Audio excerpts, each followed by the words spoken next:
Man, it sure has been a while since I've last made a video. I should start my first video of the year to be a bit more lighthearted considering how long it's been.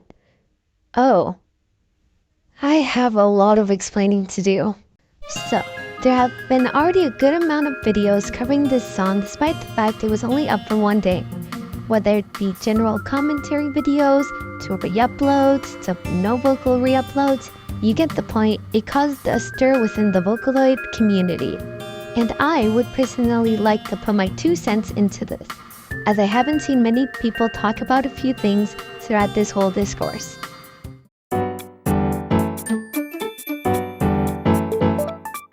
For a bit of context, Zako is a song made by Hiragi Magnetite and animated by Channel Cast Station. There were a lot of comments pointing out that the song used Kaai Yuki to sing the lyrics, and with the official translation paired with the questionable shots in the MV, people made the assumption that this was in fact a Misugaki song similar to Mimokawa Nice Try, where Kaai Yuki was degrading the other person because they liked her despite being a young girl. Because of this, the video got privated and the producers announced they were going to remake the song and fix whatever issues people originally had. Now, a thing I've seen people mentioning a lot is Kaai Yuki's terms of service, usually as some sort of proof as to why the song is wrong, or at least it's a way to add on their main argument, being this isn't like other suggested Vocaloid songs because Kaai Yuki's voice provider was in the 4th grade when recording the voice bank. Usually they'll mention her character usage guidelines under her grant of license. And the conclusion they usually make from this terms of service is that since the voice provider and the character are around 9 years old, people aren't allowed to make sexual songs of her. This argument implies that the character usage guidelines are for how the voice bank is used, and that the guidelines for Kaai Yuki are exclusive to her. And I will show why all of these statements are either false or misleading in one way or another. To start off, the character usage guidelines don't even apply to what their main argument is about, which is the fact that Kaai Yuki's voice bank is voiced by an actual child. However, if we look into the character usage guidelines a little more, we could see that in the first segment, definitions, characters do not include synthesized singing or how the voice bank is used. As we can see, character shall mean all of the graphics, the character design, and the character name Kaai Yuki that are used on the product packages and the promotional materials of the Kaai Yuki products and other related merchandises. This segment can't be applied to what people are arguing about because it only includes merchandise. But if we check the end user license agreement and check the first segment definitions, we see synthesized singing, which would imply that they will cover the usage of synthesized singing within these guidelines. And if we scroll a little more, we see that they do. And we're going to be covering this a bit later. We can see that the character usage guidelines do not apply to how the voice bank is used. That's what the end user license agreement is for. Next, we have the fact that these guidelines aren't exclusive to Kaai Yuki, and I will be showing this in a moment with 2 other Vocaloids. We will be using the character usage guidelines for this argument just to show that the guidelines within the Vocaloid are the exact same. So we will go down to her grant of license, where it says in the last paragraph, using character against public order and morality, including obscene, sexual, or profane definitions under applicable laws of Japan, or using character in order to defame or insult right holders, the characters of character data or any third party is strictly prohibited. We will now check the character usage guidelines of another character, that being Hiyama Kyoteru. For a bit of context, Hiyama Kyoteru is a Vocaloid that is supposed to be around the age of 22 and is also supposed to be the teacher of Kaai Yuki, or that's how they are marketed at least. If we check his grant of license, we can see that the choice of words are the exact same. It's the same thing word for word. And if one other Vocaloid is not enough, then we can go check one more, that being Miki. If we look down her grant of license, we can see that it is the exact same. So, the argument that these guidelines are exclusive to Kaai Yuki, or at least the grant license is exclusive to Kaai Yuki, is false. So, Kaai Yuki does not have these guidelines because her voice provider was 9 years old when she was recording the voice. It is because she is in the Vocaloid 4 line, which means they all have the same character usage guidelines and the same end-user license agreements. Now, regarding whether or not Zako actually breached any of these guidelines, I personally think that it could have, emphasis on could have, breached 2 of them.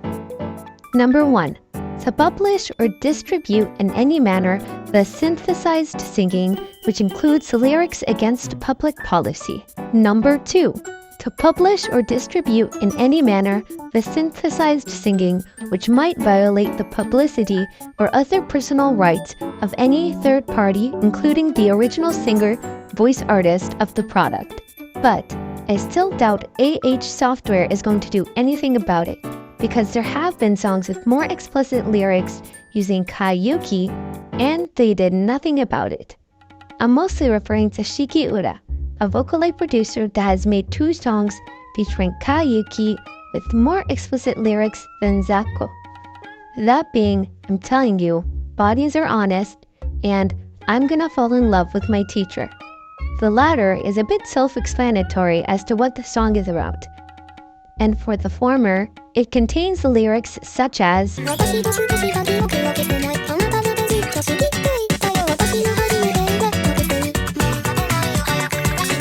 so lyrically, they're a lot more suggestive. Yet, these songs are still up on their channel, and they still seem to be using Vocaloids from AH Software in their songs. If a producer like Shiki Ura is still able to make these songs without getting their license revoked, then I doubt Hiragi is going to get his license revoked as a result. Of course, I would like to add one last thing for this part of the video. That being that just because something isn't illegal, doesn't mean it can't be morally wrong in its own right. While the lyrics may be tame, I can definitely see why people have an issue with the MV, even if it doesn't include the voice provider in any way. The shots near the end, especially, were unnecessary to the message of the song, and as we'll see later in the video, the animator does seem to acknowledge this.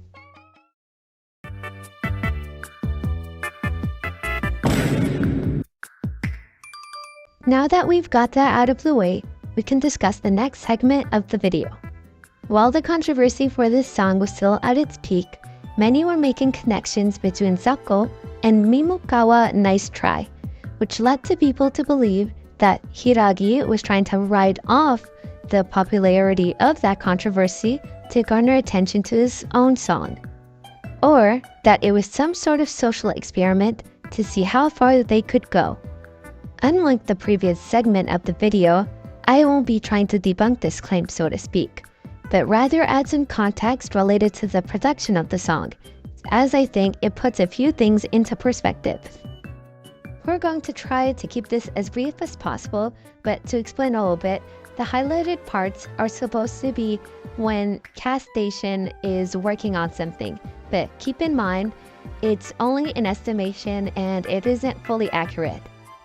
But, as you can see, the first instance of the idea of Zako, at least, goes back to all the way to February 2024.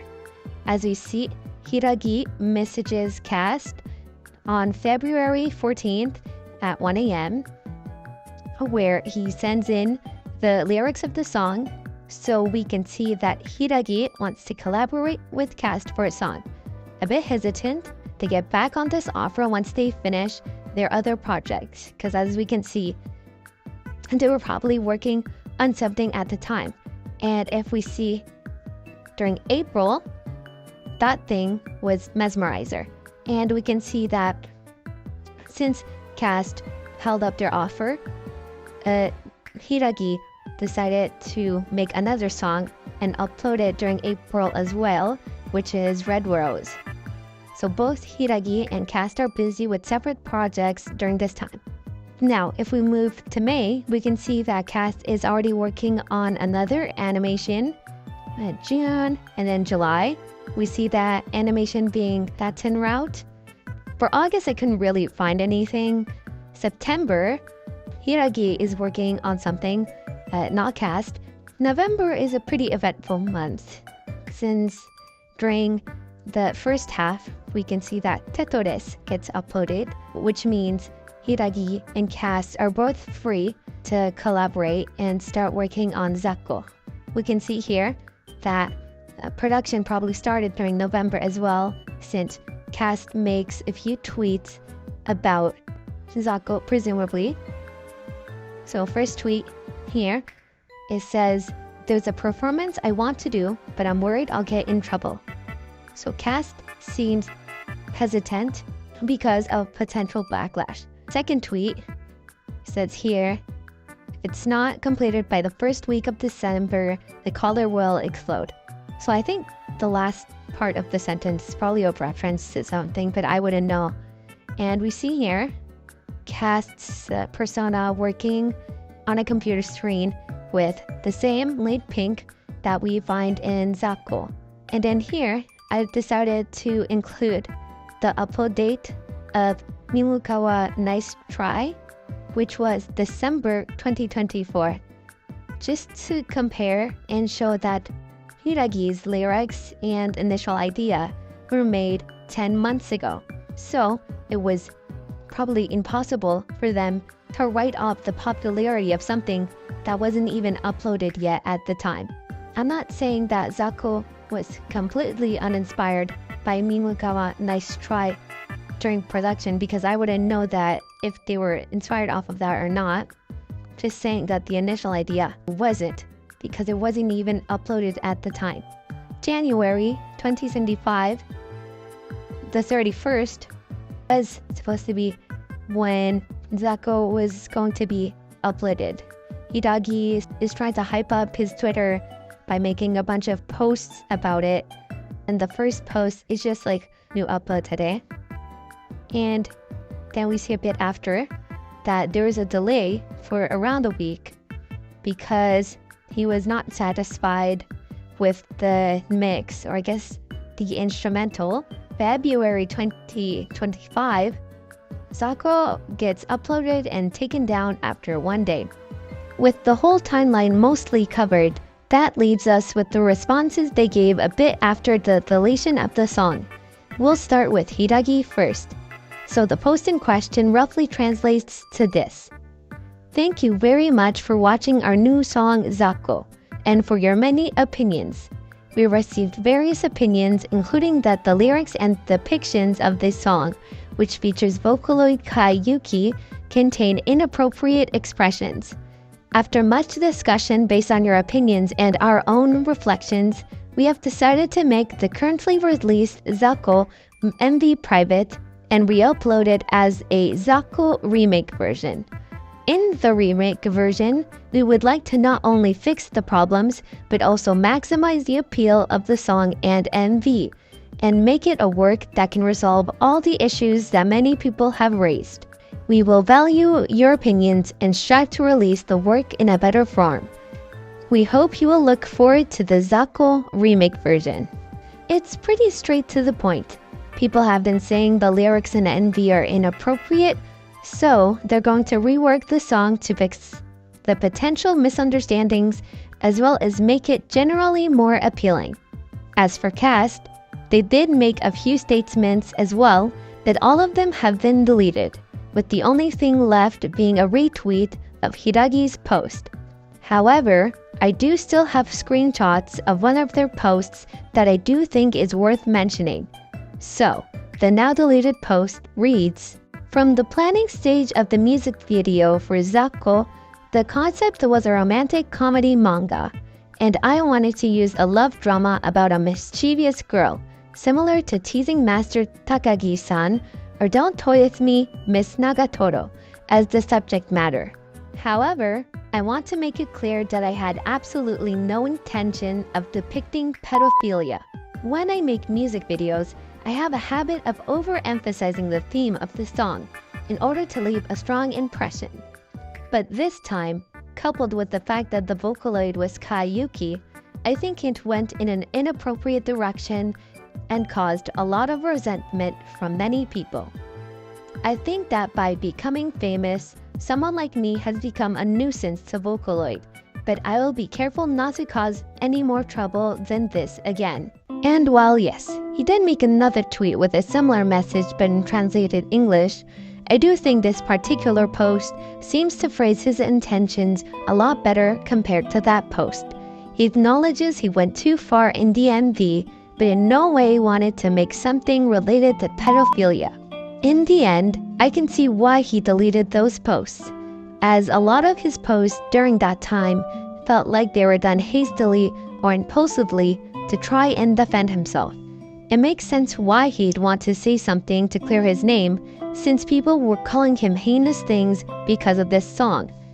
There was also going to be a chance that people would take his posts in bad faith as well.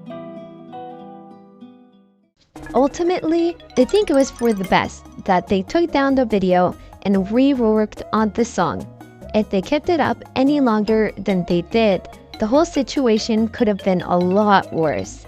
The bad timing mixed with the misleading lyrics, the weird choice of Vocaloid, the questionable visuals, and Channel Cast Station being the animator made this song the perfect culmination for sparking a discourse of some kind. And it isn't like I fully disagree with them. I can see why they had concerns for this song. However, I find that I lose that understanding when they have weak arguments that put the spotlight away from what was supposed to be the main issue, the voice bank, and more specifically, concerns for the voice provider. People were more willing to harass the producers and call them freaks than to, discuss the ethics of having voice banks that are voiced by children in the first place. No matter how severe the situation might have been, they always react the same way.